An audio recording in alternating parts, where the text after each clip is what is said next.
So, we've got a play here, a dramatic poem from Goethe called Faust, about the human being and the human condition.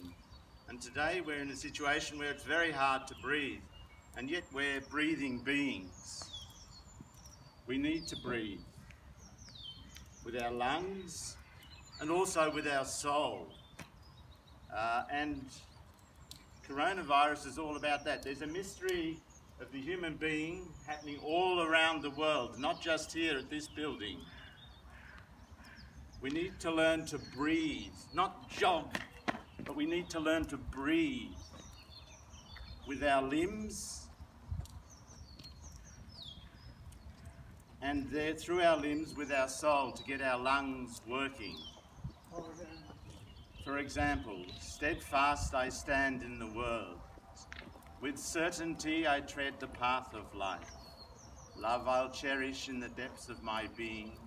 Hope shall be in all my deeds. Confidence I'll impress into my thinking.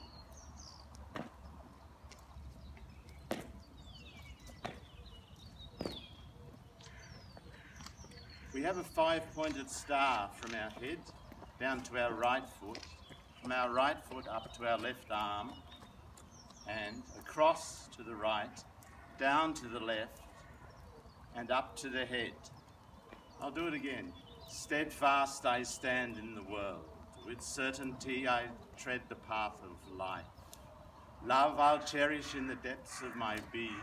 Hope shall be in all my deeds. Confidence I'll impress into my thinking.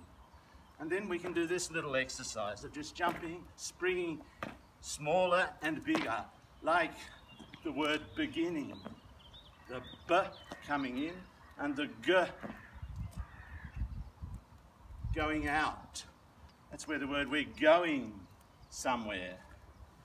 So in this time when everybody's developing vaccines to stop illnesses, to stop a virus, we may be trying to keep everything on us, and we need to breathe out. Also, our insides want to be good. We want to be good. We want to be devoted to things, not taking everything for ourselves. Lord, make me an instrument of peace.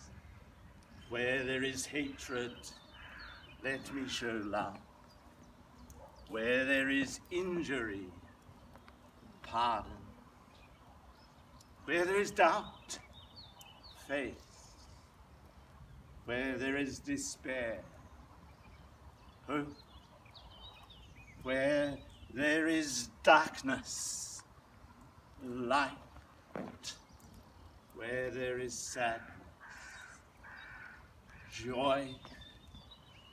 Divine Master, grant that I not so much seek to be consoled as to console, to be understood as to understand, to be loved as to love. For it is in giving that we receive. It is in forgiving that we are pardoned, and it is in dying that we are born to eternal life. So this breathing, working on our lungs, not directly, but via the limbs, is maybe the way to breathe out, just the way antidepressants stop you breathing out in your soul. And that's why they don't work in the long run, because we have to breathe out in our soul. So for people like Bill Gates, this is a time where Bill Gates meets Rudolf Steiner, and also Dr. Thomas Cowan in his video on YouTube about 5G. It may be 5G, it may be something else. It may be the way we treat animals in the land. It may be the way we treat a dog or other human beings. But we want to be, for example, devoted to the other. And if you do that devotion really strongly to the other, you give something up, you go to the other. Go. You give very strongly out of yourself. You give.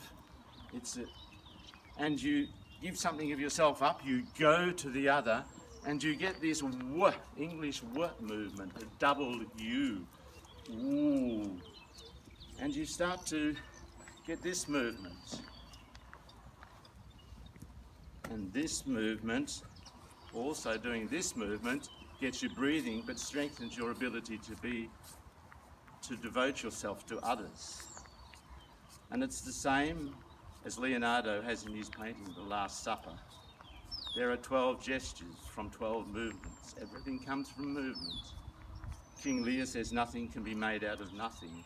And in this painting, The Last Supper, you have the gestures of the movements of the 12 consonants, which is all about the human mystery and breathing.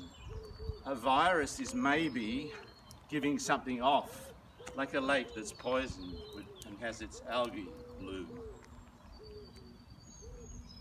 So that's enough for the moment, maybe.